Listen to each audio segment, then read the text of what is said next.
In concluding this part 1 of what we're discussing about motherhood, I just want to mention that there are times when we need mothers that can endure affliction and reproach, like Elizabeth, the mother of John the Baptist.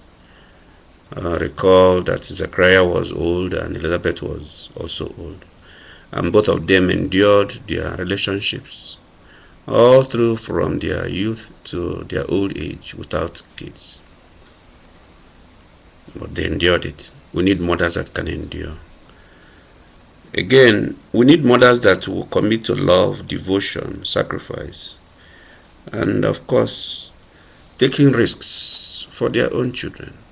Mothers that will, understand the fundamental reason why God made them mothers, to bring out a new generation. Then we need mothers that will go above and beyond to chaperone their children and give them the nurture and admonition of the Lord. That's the kind of mothers we need. Now, on the other side, there are some mothers we don't need, and I want to mention some of them. Because it's always good to, as we are thinking about how to get the best, we want to also guard against the worst. There are some unenviable mothers in the Bible, like Jezebel. In the book of 1 Kings chapter 21, you saw this woman, usurping the power of the family, of the husband, and assuring the husband that he will get whatever she needed, whether good or bad, by way of crook, by way of all kinds of means. And she did it even by killing an innocent owner of the land. We don't need that kind of mother. We also don't need mothers like Athaliah in the book of 2 Kings chapter 11, if you read from verse 1. And this was a woman when his son the king was killed by his servants. She became furious. First she enthroned herself a king, and then went ahead to consolidate her kingship by killing Bible says all the sons that ought to be kings in the stead of the former king. They called them seed kings, killed all of them, except one that escaped. We don't need that kind of mother. We also don't need mothers that create dysfunctionality in their families. Remember the story of Isaac and Rebekah. Though God chose them as a people of God, but the kind of dysfunctional arrangement in that family worried me each time I read that story. They shared their family into two, and one loves this, the other one loved the other. We don't need that kind of mothering in this age. We also don't need mothers who cannot stand with their husband in the time of trial. Remember the story of Job. When Job was encompassed, he was a good man doing his things, but somewhere along the line, the enemy struck in his life. And the best the woman could do, the wife could do, was advise her to curse God and then die. We don't need that kind of mother. We also don't need mothers that will, ruin their children and their destiny, the destiny of their children, like the mother of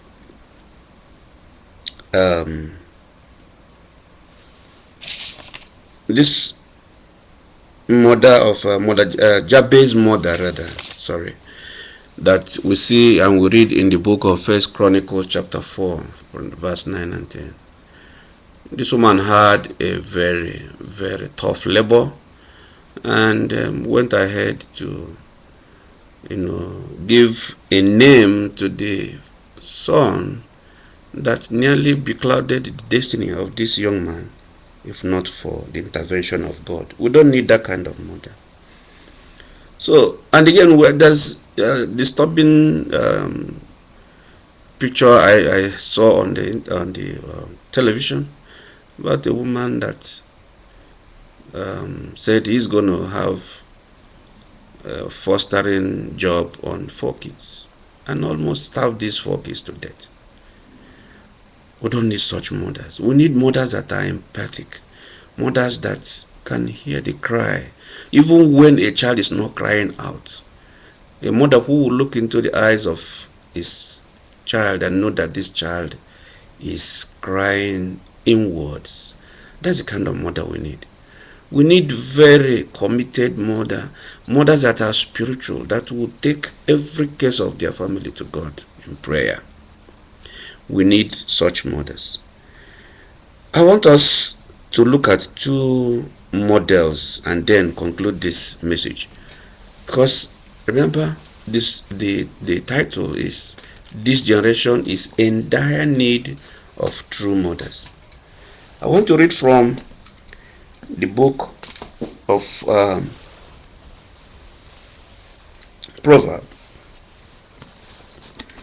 Proverbs chapter 31, virtuous woman. Bible says, who can find a virtuous woman? For her price is far above rubies. The heart of her husband doth safely trust in her, so that he shall have no need of spoil. She will do him good and not evil all the days of her life. She seeketh wool and flax, and worketh willingly with her hands. She is like the merchant's ship. She bringeth her food from afar. She riseth up also while it is yet night, and giveth meat to her household, and a portion to her maidens. She considereth a field and buyeth it, and the fruit of her hand she planted a vineyard. She girded her loins with strength, and strengtheneth her arms. She perceiveth that her merchandise is good. Her candle goeth out not by night. She laid her hands to the spindle, and her hands hold the distaff. She stretcheth out her hand to the poor, yea, he reacheth forth her hands to the needy. She is not afraid of the snow for her household, for all her household are clothed with scarlet. She maketh herself covering of tapestries. Her clothing is silk and purple. Her husband is well known in the gates, when he sitteth among the elders of the land. She maketh fine linen, and selleth it, and delivereth the girdles unto the merchant. Strength and honor are her clothing, and she shall rejoice in time to come. She openeth her mouth with wisdom, and in her tongue is the law of kindness. She looketh well to the ways of her household, and eateth not the bread of idleness. Her children arise up, and call her blessed, her husband also, and he praised her. Many daughters have done virtuously, but thou excellest them all. Faithful is deceitfulness, and beauty is vain, but a woman that feareth the Lord, she shall be praised. That is the kind of mothers that we need now. I also want to take you to the book of Ruth. You know, the story of Ruth is a story of a mother who commits to God, not looking at the physical, but looking with the eye of the spirit. Here was a Moabite woman who doesn't even belong to the generation that God has regard for. But she saw Naomi and saw the God of Israel in Naomi, and followed Naomi, a widow who lost the 2 sons, and of course also the husband. Without any hope, she followed this woman willy-nilly. And hear what she said. When she was asked to go back, because Naomi said, look, you can go back and be with your people. I have no son, I have no hope. There is nothing you can do. I'm just old. I can't do anything for you. She said, Ruth said, entreat me not to leave thee, or to return from following after thee. For whither thou goest I will go, and where thou lodgest I will lodge.